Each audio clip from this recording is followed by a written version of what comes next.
Hi friends, welcome back to My Adrenal Life. I'm Christin, and today we're diving into something that so many people with adrenal insufficiency experience. But almost nobody says this out loud, or when we do, it's usually in a forum or a group. That moment when you're doing everything right, you're taking your medication exactly as prescribed, you're pacing, you're hydrating, you're eating regularly, and you're resting. You're following the plan, and instead of feeling better, you feel worse. It's confusing, it's very frustrating, and honestly, it can feel a little or a lot defeating. A lot of people quietly start asking themselves, am I doing something wrong? Most of the time, the answer is no, you're not. You're not imagining this. There are real physiological reasons why this happens. And once you understand what's happening underneath the surface, the whole picture starts to make a lot more sense. Here's where things start to click. Cortisol is not a set it and forget it hormone.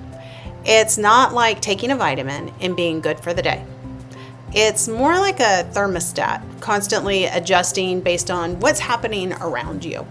In a healthy body, the brain and adrenal glands are talking all day long. Hey, we need a little more. Okay, we need a little less. Stress is rising, bump it up. Things are calm, bring it down. But with adrenal insufficiency, that thermostat is broken. Your medication gives you a fixed pattern, not a responsive one. And that difference is everything. Think of it like driving a manual transmission in a car. A healthy body is automatic. It shifts gears for you.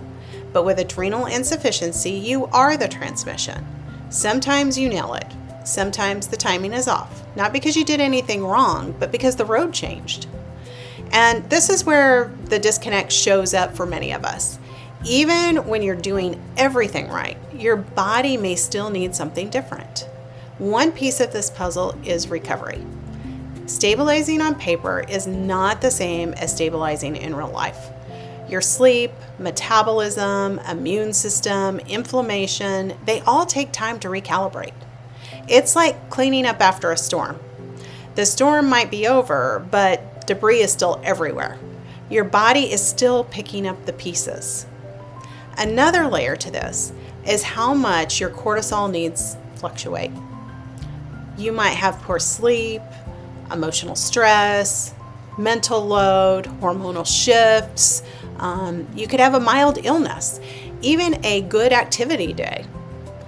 All of these increase cortisol demand. You might have a great day, you walked more, talked more, lived more, and the next day, boom, you crash. I've had it happen to me so many times. Not because you did something wrong though, but because your body needed more cortisol than your medication could provide for that day. And at some point, you've got to pay for it. So something else that plays a huge role is timing. Even with the right total dose, gaps between doses can feel like crashes. Early drop-offs can cause afternoon fatigue. Late doses can disrupt sleep. It's like watering a plant. If you water it all at once in the morning, it may still be dry by later that afternoon. That plant doesn't do anything wrong. It just needed water at different times of the day. Here's a part that often gets overlooked. Adrenal insufficiency interacts with blood sugar, it interacts with your thyroid, electrolytes, sleep cycles, sex hormones. So symptoms are often layered, not coming from just one thing. You might think you're having low cortisol, but it's actually low blood sugar. Or maybe it's low blood sugar plus poor sleep or a little hydration. Together, they feel like low cortisol. This next piece surprises a lot of people. Over replacement and under replacement can feel almost identical. Both can cause fatigue, weakness, brain fog, mood changes, and sleep disruption. So feeling worse doesn't automatically point to a single clear answer. Let me ground this in something a little more familiar. You might notice you do something reasonable and you crash anyway. You feel worse after a good day, your symptoms don't match what you expected, you improve and then you suddenly don't. The unpredictability can feel like losing trust in your own body, and that part is real. So what you do with all of this is you have to really I don't know. It isn't about strict rules. It's about understanding your patterns. It's about tracking and keeping track of those patterns that you see over time. Here's where things become a little more empowering. Instead of asking, why do I feel bad? Try asking, what happened in the last 24 to 48 hours? You might realize, oh, I slept poorly. I had a stressful conversation. Maybe I walked around more than usual. That's a pattern. It's not failure. Another way to look at it is through the idea of load. Your body doesn't separate physical stress from emotional stress or from mental load or even illness or poor sleep. It all adds up. It's like carrying grocery bags. 1 bag is fine, 2 bags might be fine, 5 bags, even then, even if they're a little light, it's much more on your system. So think of it that way.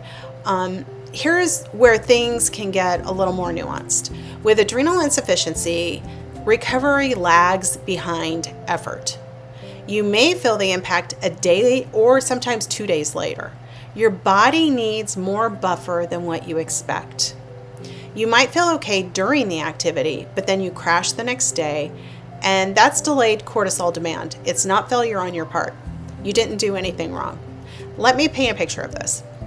Small things accumulate, like poor sleep, mild stress, slightly increased activity, can all equal disproportionate fatigue.